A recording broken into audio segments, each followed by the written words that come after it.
Hi, this is Ben with the Sacramento Valley Garden Wayway Society. Today I'm at the home of Mike and Carole Epstein, and we're going to go check out their railroad on this beautiful piece of property in Fair Oaks, California.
So initially it goes back to when I was a little kid. My father set up a little Lionel train in his apartment. We'd lay on the bed and watch the train go around in circles. And when we moved here, early 2000s, we set up, I guess when I had the kids, we built a little HO on a 4x8 plywood setup. But HO is, I don't have enough fine finger dexterity to keep it running, and it was, after a while we gave up on it, got bored. But then we saw G gauge. I'm not sure where I saw it, but I became aware of it. And so we built a little layout on the back patio. And I think a friend of mine went to RC country, so we wandered down there and looked, and there was the G gauge train. So those I can actually work with. So we built a setup on the patio, and we had that for a couple years. And we joined the club and went to some of the tours when they had the Sacramento open house, the convention in Sacramento, and then they had the convention in San Francisco. So that was always fun looking at the layouts. And then, 3 or 4 years later, we had termites that entered that side of the house. So we had to tear the deck down and redo the side of the house. So it kind of didn't do anything for several years. I only had like 4 trains, and it was track power.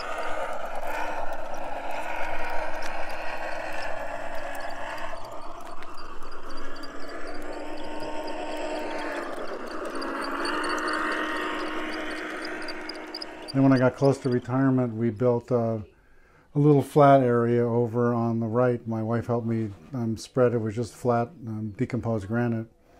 And we didn't add any trains, but we did the track and a layout and ran it around. And it was too slanted and too much trouble, so we both talked about it and said either we're going to get rid of them or we're going to find a way to build an elevated, a real layout.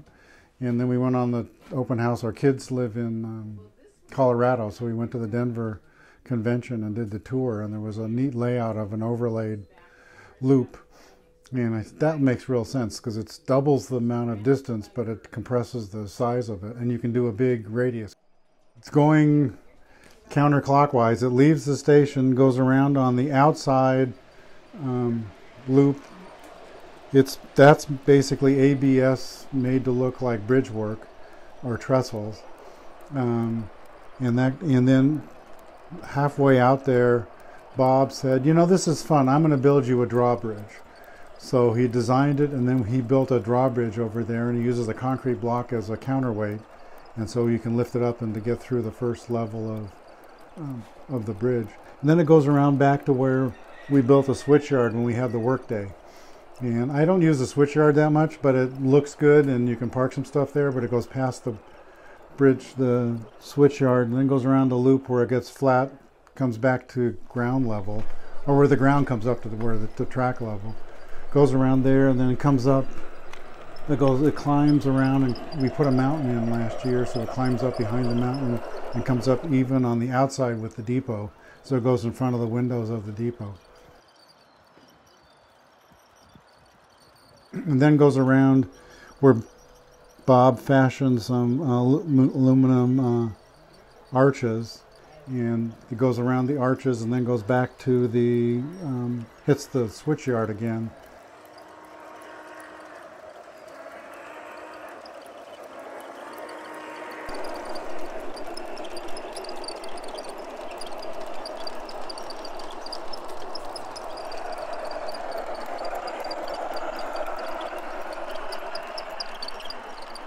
Goes around on the inside of the mountain and comes back in the depot at the back door.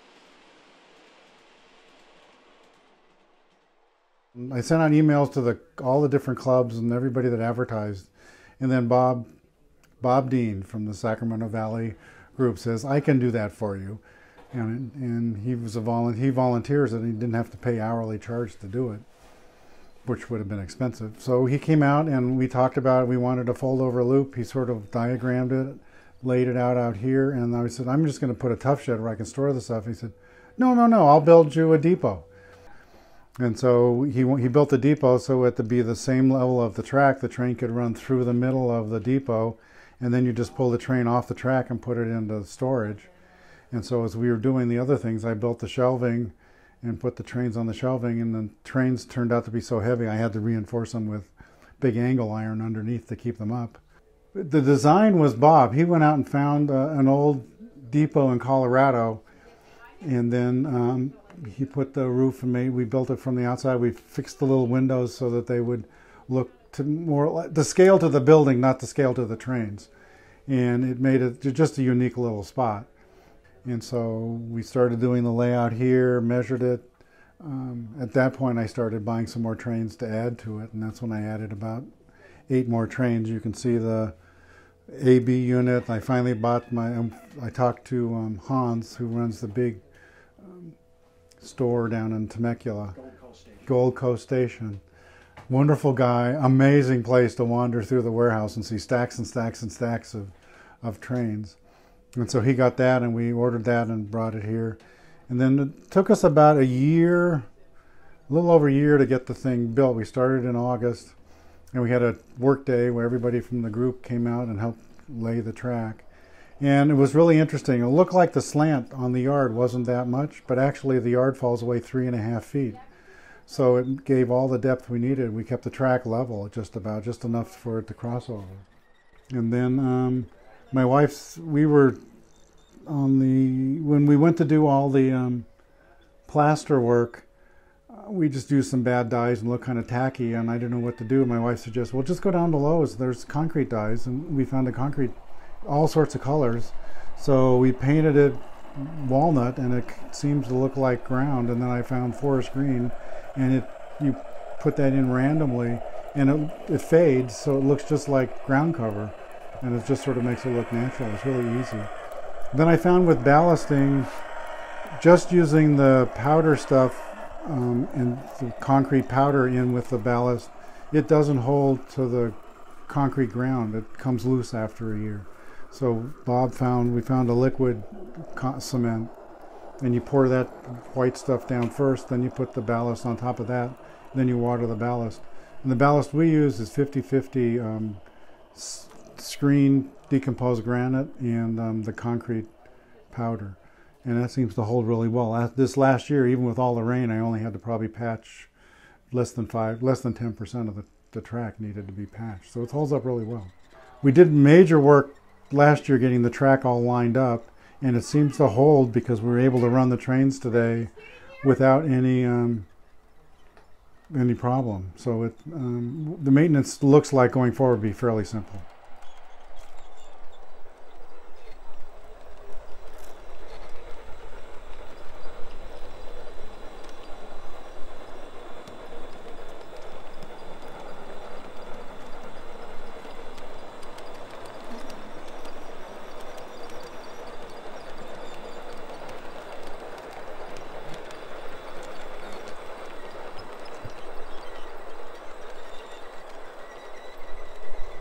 Go to a convention and go to as many layouts as you can, because that's the best way to see how all the different, everybody has a unique way of putting their railroad together. Some people like buildings, some people like layouts, some people like big loops, and it's whatever. Then you'll find out what you like, and you can find out how expensive it is. And then once you do that, you can join a club. And like for Sacramento, go find Bob after you do that and go to the club meetings. And once you got your design, Bob can really give you the briefing on how to finish it up.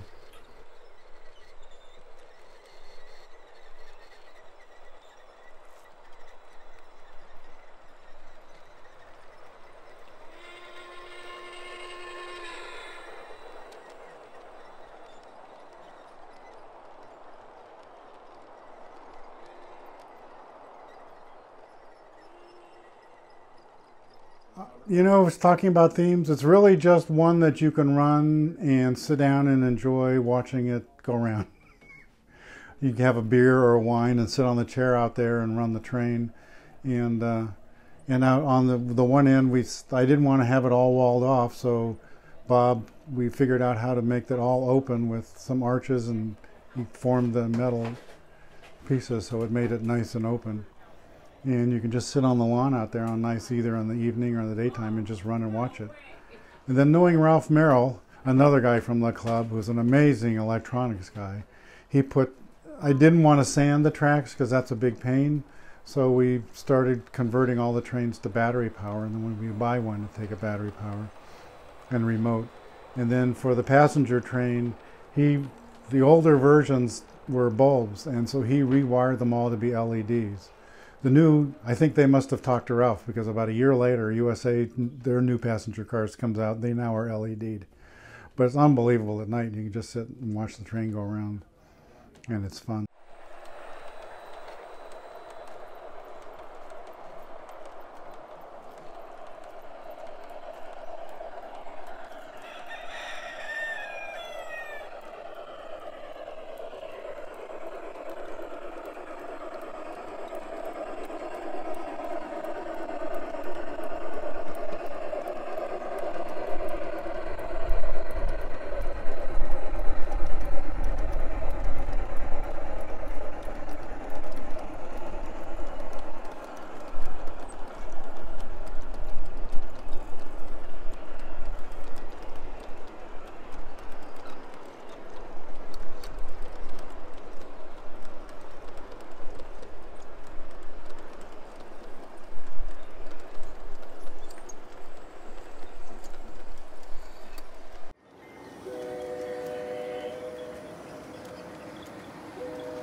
you've enjoyed this second episode of Layout Tours with the Sacramento Valley Garden Wayway Society. It's been a long time coming as we actually filmed this last spring. We filmed another episode last fall and I just need to finish editing it. So please remember to like, subscribe, and comment if you want to see more videos like this. A little bit of encouragement goes a long ways. In any case, with spring just around the corner again, it's also a great time to start thinking about working on your own garden railroad, or start building one. Getting involved in a local garden wayway club is a great place to start, but also feel free to join our club virtually by connecting with us on YouTube or Facebook. Thanks again for watching, and I'll see you next time.